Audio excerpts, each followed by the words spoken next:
So the Discovery Tour is a thing now, and I'm continuing my tours.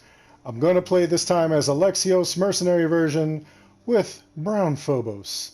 And we're going to be taking a tour of this area right here, Corinthia. There seems to be 2 tours and 7 discovery sites, whereas we just did Attica a little bit, and there are 11 tours in total, but we only did this one right here. So let's continue our journey, why don't we? I'm Dark Shadow YouTube Assassin, and this is the Discovery Tour.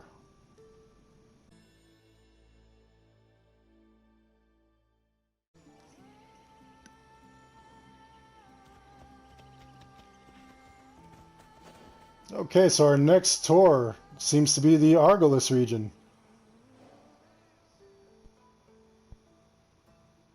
Welcome, traveler, to the ruins of Mycenae. My name This is just a and I am a traveler super I retrace the cause of various story mode events, creator such as wars add-on. and great calamities. I describe what I see and record what I'm told, all with the aim of providing a better understanding of why these things occur. Look for me to introduce you to many sites. It is humbling to stand in the remnants of such a great civilization. Looking at these ruins, I am reminded that the past is never as far behind us as we think.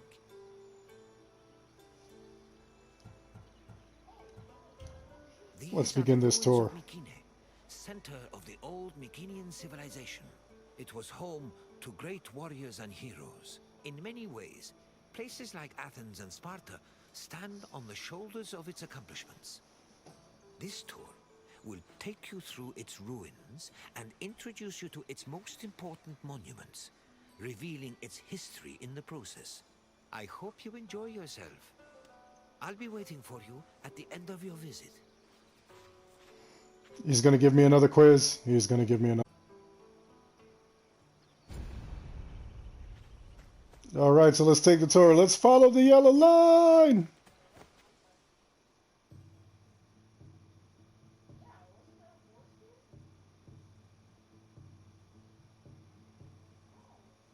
The Mycenaean civilization flourished in the Late Bronze Age between 1600 and 1200 BCE. During this period, it was mainly located in the Peloponnese and central Greece. Mycenaeans were known for exploring distant lands. Notably, they battled the Hittite allied city of Walusa in a conflict that was believed to be the inspiration for Homer's Trojan War.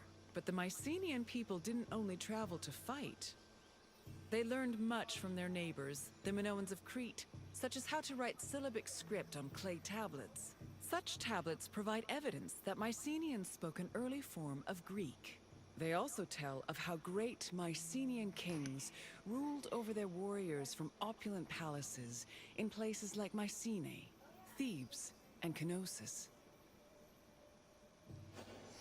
You know what? This also kind of just tells you a little bit about what kind of game this was. Honestly, after the first Discovery Tour that I took, I ran around to look at these places exactly, and all the stuff you see is here. But you're so busy grinding, you don't really get a chance to look at this. Or the Lion Gate is in Mycenae. It is impressive for both its height and for the intimidating rendering on its relief, which depicts 2 lions standing on either side of a column. Unfortunately, the lions' heads, which were presumably made of a precious metal or higher quality stone, have been lost to time. The gate was most likely meant to greet a triumphant king returning home from successful military campaigns and to awe foreign visitors. It actually really is sad, as we're playing this game, that you pay more attention to the grinding. Like, I mean, how many days have you spent just running through here and not really paying attention to this stuff? When these shafts were discovered by archaeologist Heinrich Schliemann in 1876, He believed the 6 gold-filled graves to be connected with the family of the great king Agamemnon, even going so far as to proclaim a gold mask he found within to be the death mask of Agamemnon. However, She this says was that very refuted by later robotically. excavations, which showed that the 19 bodies buried in the shafts dated back to a few hundred years before Agamemnon was even born. In fact, at the time of the body's burial, the Lion Gate and the Citadel walls had not even been built yet. It's estimated that the people in the graves were members of the first Mycenaean dynasty. The graves later became a place of worship for Mycenaean kings to protect them. These walls helped preserve several incredible artifacts, including women's jewelry, death masks, and masterfully crafted weapons. The other thing that I think is absolutely amazing is just the way you learn the history here. It's a lot of fun. Oh, wait, gotta look for those coins, or those pillars, as some of you called it. No, we haven't really come across anywhere. I'll find them as we go along. In fact, I think we're gonna come up on one now anyway, yeah.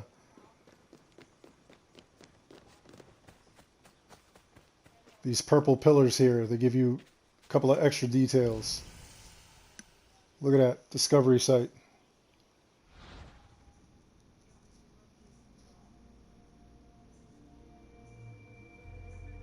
Perseus with the head of Medusa. That's actually pretty cool.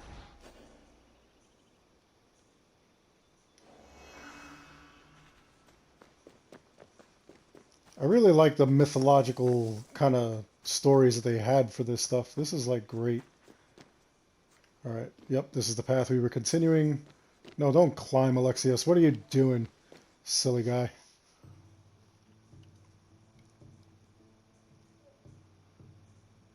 I like the music.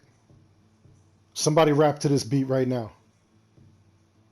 Drop me a funky By rhyme right now. 1250 BCE, of its power, and its living quarters and workshops were numerous. Houses were built everywhere, from the top of the palace's hill near the king's residence, to the slopes and terraces within the walls, to the nearby hills outside the citadel. At one point, the citadel's walls even had to be enlarged to make room for more quarters.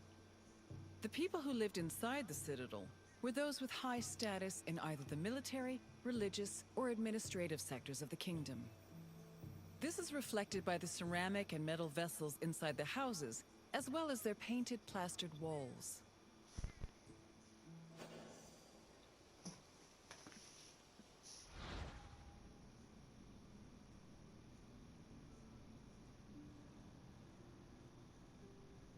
A lot of this imagery is like really beautiful. Let's run along.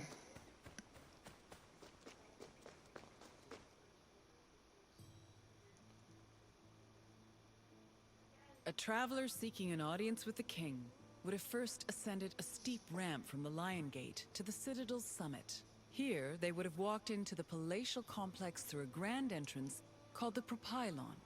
Once inside, their gaze would immediately be drawn to the palace's main hall, a monumental area known as the Megaron. The vividly decorated Megaron, which glittered with precious objects and colorful frescoes in its heyday, was where the king would have received the traveler. If the king was feeling generous, the palace's most marvelous feature, its commanding and majestic view, which stretched from the plain of Argolis to the gleaming Aegean Sea. Man, I want to visit there. You know, that's one thing I gotta say about like a lot of the Assassin's Creed games. The locations and the areas that they select and the things that you do and whatnot, it really, I have a list of places I want to visit. Greece being one of them, Egypt being another, Italy. It was I want to in this visit them all. palace where a legendary Mycenaean king like Agamemnon would have held court. According to Homer and other poets, Agamemnon led the Greeks in the sack of Troy. Stories say that he was a fearsome warrior on par with Achilles, but also an overly ambitious and arrogant ruler. He sacrificed his own daughter, Iphigenia, to convince Artemis to grant his ships passage to Troy. After conquering the city, he returned to Mycenae with mounds of riches, and a Trojan named Cassandra as his concubine. Agamemnon's wife Clytemnestra was not pleased with her husband's sacrifice of their daughter. She plotted to murder her husband out of anger. The plot was successful, and, depending on the version of the story, Agamemnon was either murdered in his bath by Clytemnestra or killed by his cousin Aegisthus during a banquet. Yo, that is crazy. And you know what? Right now, me and Lady Strider have a daughter. I'm naming her Iphigenia. Yes, I am. Yes, I am. All right, Lady Strider's pissed. All right, let's continue the tour. Iphigenia, that's wow. I'm telling you. There's going to be an Iphigenia Strider, people.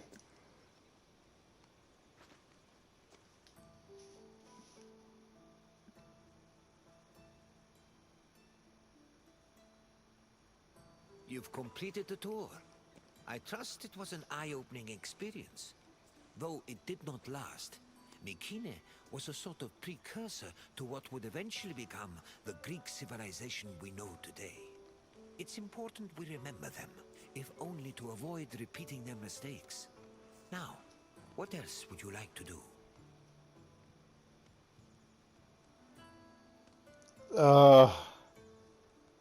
Then Let's try the quiz. First, I have a simple question.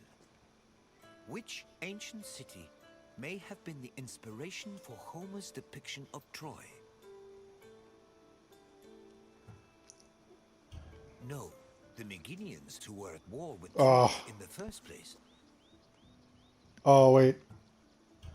Knossos was the supposed site of the legendary Minotaur, but it did not inspire Oh my Troy. God, I'm so bad at these quizzes. I am certain the Trojans wished they had a Minotaur on their side during the war. Either way, try again. Why is it a Minotaur? Why isn't it a Minotaur? Yes, the Mycenaeans' conflict with the city of Wilusa allegedly inspired Homer's Trojan War. Now, for the second question.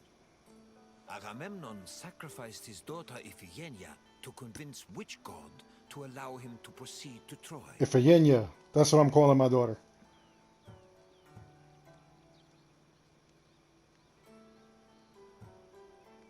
Ugh. Agamemnon did not sacrifice his daughter to Athena. In fact, Athena supported the war with Troy, so such a sacrifice would have been senseless. Keep trying. Ugh. I'm so bad at this. I'm gonna go with Apollo. No. Oh! Agamemnon's sacrifice did not appeal to Apollo. Try again. Yes, Agamemnon sacrificed Iphigenia to reconcile with Artemis, who then... Not my little Iphigenia! Now, one last question. What was the name Iffy. of Agamemnon's Trojan concubine? Why, Iffy, why? Correct. Following the sack of Troy, Agamemnon sailed home. That's the only question I got right. Prophetess named Cassandra. You've studied the ruins well, traveler. Not really. I failed. Then, I suppose this is farewell. At least for now.